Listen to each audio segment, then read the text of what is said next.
It takes a whole month for the NAR to tell us that home sales from September are up 7.4%, as well as home buyers lose $33,000 in purchasing power as mortgage rates hit 7%. Again, is that going to go away?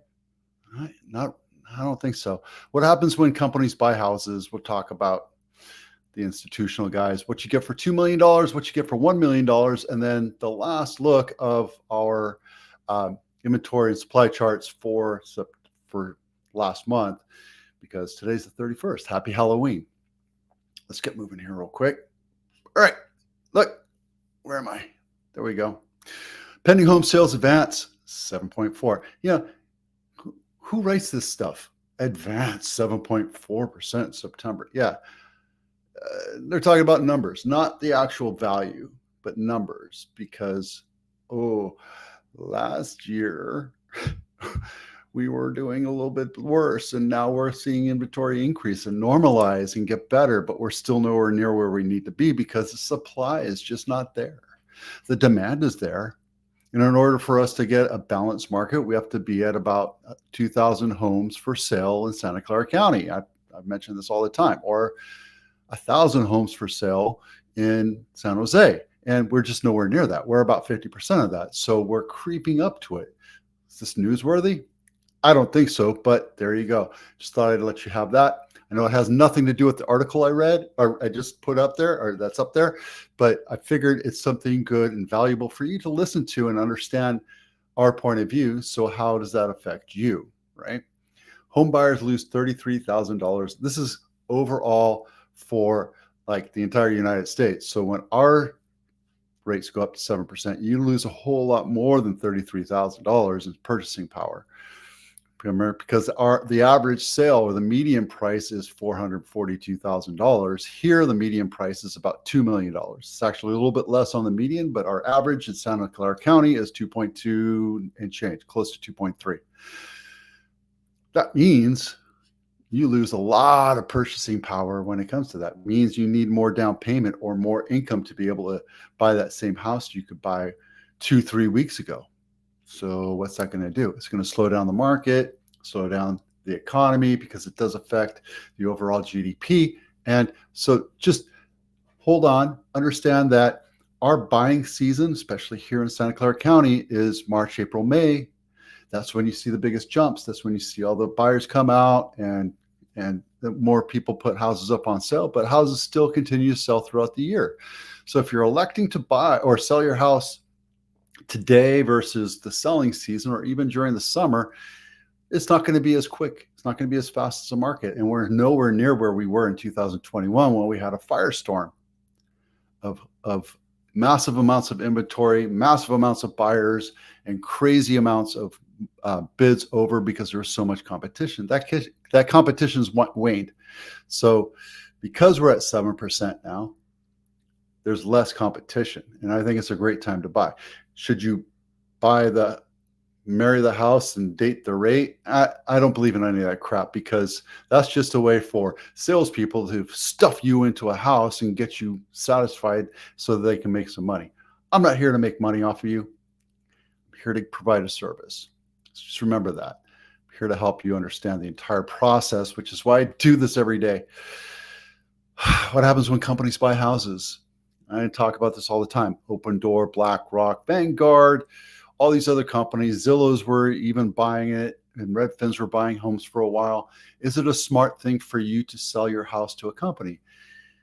It might be, because you might not want to deal with people coming through or having to deal with upgrades and all this other stuff. But are you willing to walk away from a little bit of equity?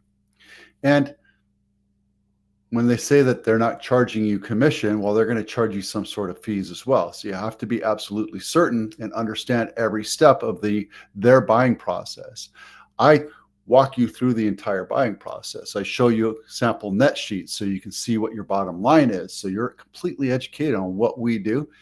Theirs is kind of, and I don't know how every one of them works, but this is what I've seen from a few of them, where they go in and promise you a number, and then next thing you know, they give you a 10% convenience fee, and then they try to negotiate with you when they get an inspection done and all this other stuff.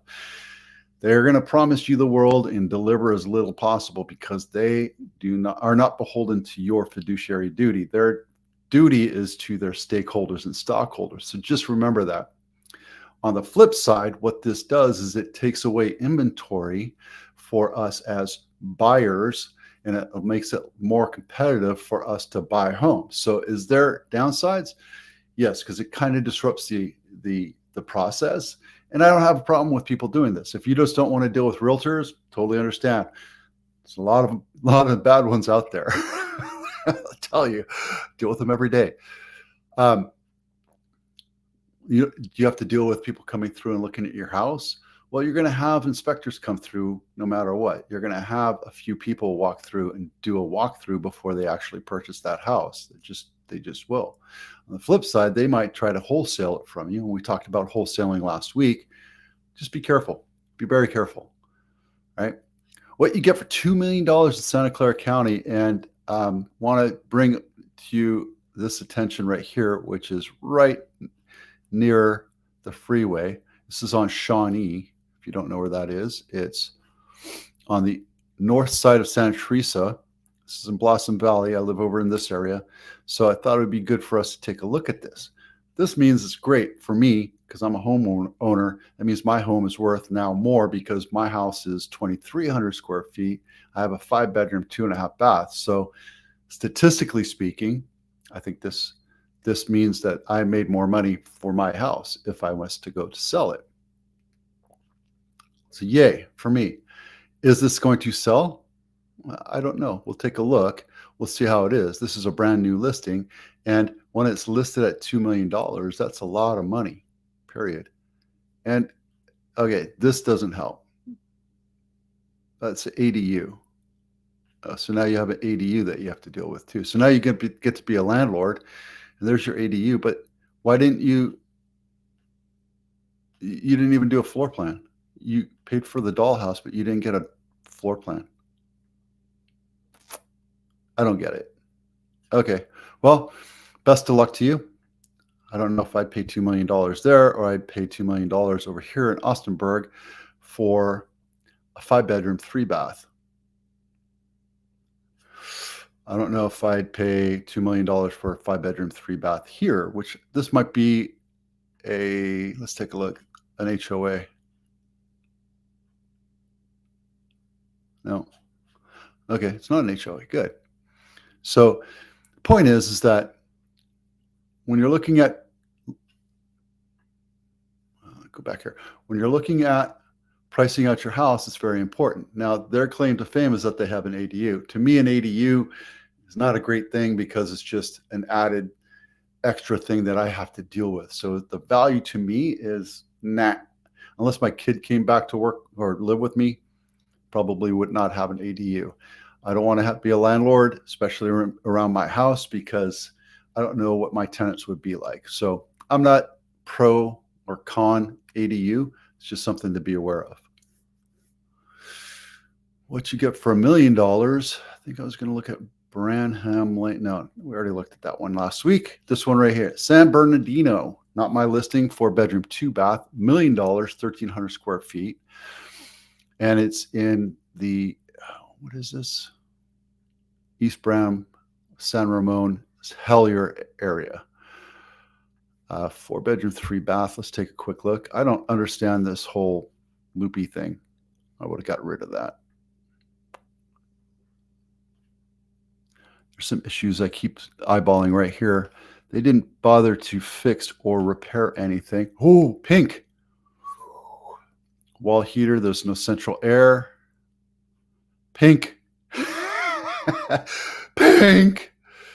Oh, yeah. This was a rental. Good luck to you. I hope this sells. I hope it sells fast.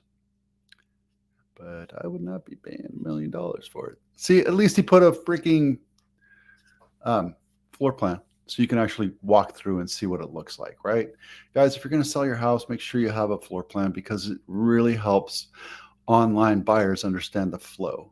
I know it's one extra thing, but at the end of the day, it's one extra thing that might help a buyer make a decision whether or not they want to buy your house. And having that floor plan, I just did my floor plan yesterday for my my Hollister listing. I got a couple more coming up here, but as the process goes, I went out and got that done. It'll be here in a few minutes. And then I'll have a floor plan that I put on my flyer, on my website, on the MLS, and everybody gets to look at it. And they say, yes, I like this, or meh, I'll just move along. Our inventory is pretty much the same. I haven't filled these out because they're all the same numbers, because we're still at October 31st. So there you go. Nothing left for us to talk about there other than, hold on. There we go. Nothing left for us to talk about there because it's kind of boring. Same numbers. Nothing's really changed. I'll have numbers for you next week because we'll have finalized October numbers next week. There you go. I'm Vito with Abitano. Have a great Halloween. We'll see you out there.